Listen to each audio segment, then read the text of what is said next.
Welcome back. I'm here with my paraclete. We're just enjoying the beautiful parks underneath the big old righteous oak. Is it an oak? It is. Oh.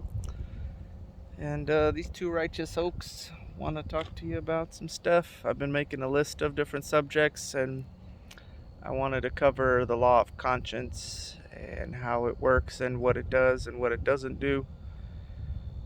And I'm sure many people have heard many things about us over the years. I always love Romans 2, right around verse 13, when it talks about the Gentiles which don't have the law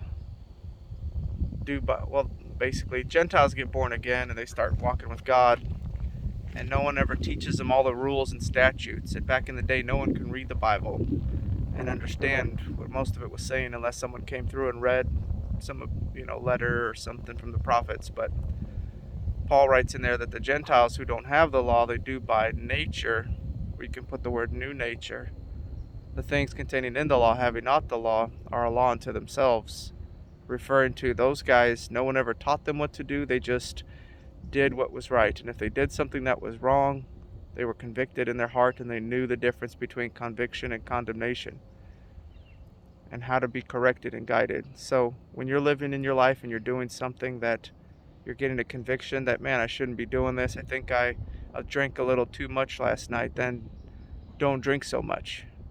Not like, oh, I threw it all away, or I stopped this, or I stopped that. You have to really listen to your conscience, what it leads you to do, because everybody has a different, I guess, maturity or walk of faith or growth that they've developed.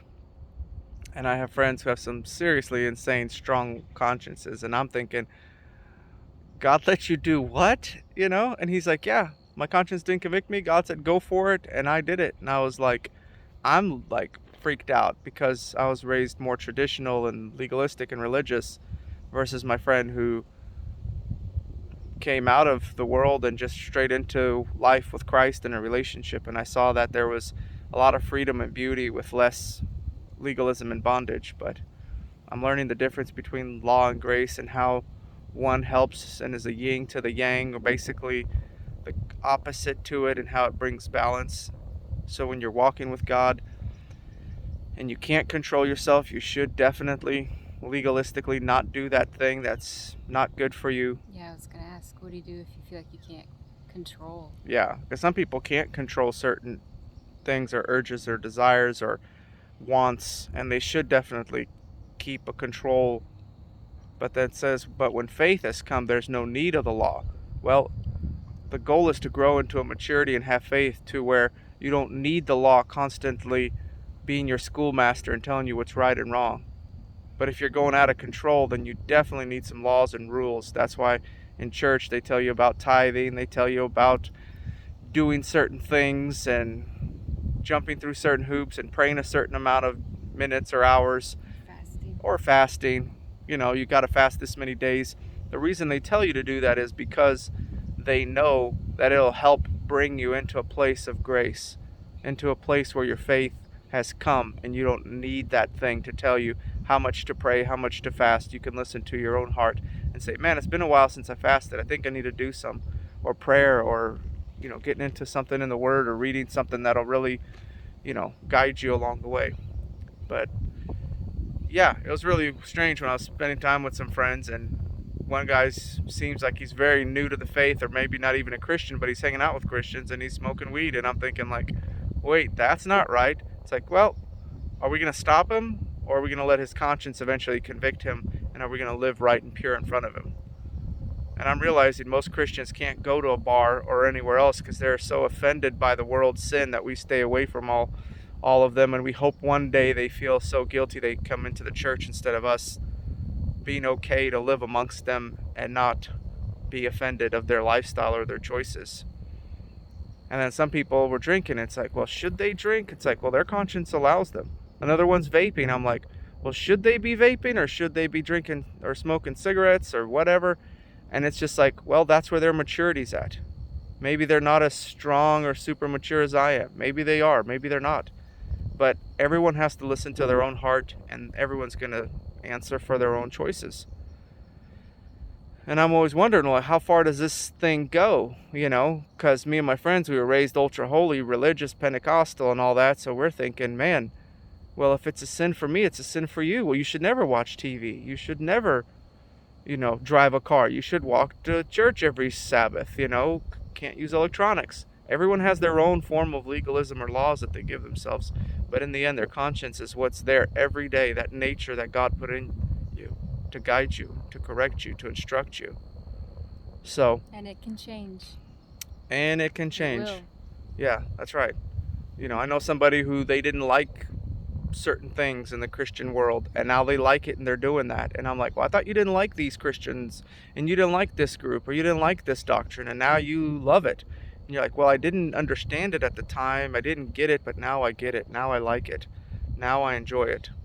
And I love this community. And I'm realizing many times we're always growing, and we're not there to beat each other up, but just to strengthen one another, to encourage one another in the faith, and to keep growing. I'm always like, what's the motive of your heart for bringing correction or bringing guidance? Is it to be right? Is it to be righteous? You can choose what you want to do, and I always want to make sure that anything I say to anyone is always out of a place called love, and they can definitely sense it. Share your testimony of talking the other night with your friend and helping him see. Yeah. You never know where a person's at. Yeah, I had a friend of mine saying, well, I have a friend who's, smoking weed or doing something, and now they're promoting him in church. What do I do about that? I want to talk to the leaders. And I know this guy since I was a kid. And I said, well, have you talked to him about it? Have you figured it out? Do you know what he's doing, if he's still doing that? Maybe he's having a hard time. Yeah. Maybe he's in pain. Maybe What if he's in pain? What if his mother died? What if he's financially struggling? Have you spent time with him to find out what he needs before, passing judgment? Why do you need to be right? What's your motive? What's the heart behind what you're trying to do? So I start realizing when I'm sharing these things that it's like there's no reason for me to try to correct or bring instruction or guidance to somebody without really understanding their heart fully.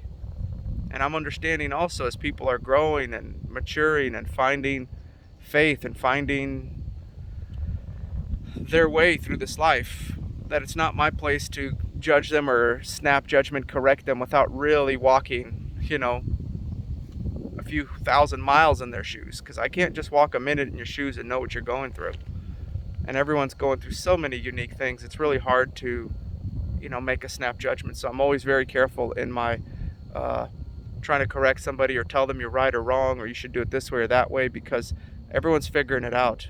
And I'm there to cheer you on. And sometimes I try to go too deep with some of my friends, and people don't like it. And some people, they just want to stay in the deep end. And right here, for example, she's just always swimming in the deep end, So it just depends who you're around and what they're interested in. And I always try to meet people at their level where they're at, instead of trying to drag everyone to where I'm at.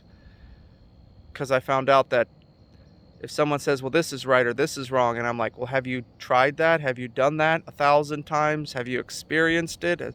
Have you studied this subject or this topic? Well, no, but I think it's wrong. So you can't speak to it. You don't have the words or the understanding. Well, it feels wrong to me. Well, you said that about that other thing, and now you're doing it. Well, that was in my immaturity. Well, could it be immaturity this time as well?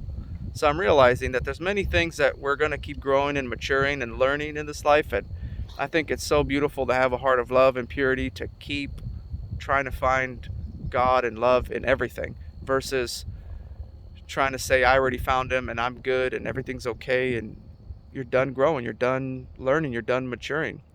Because there's always so much more, wherever you're at, there's more. And I don't want you guys to think we have arrived or achieved, because next week I might be saying something totally different, because I'm going to keep growing. And you know what? It's okay if you disagree with me. And it's okay if you don't like what I say, because I'm still growing, and sometimes I don't agree with myself.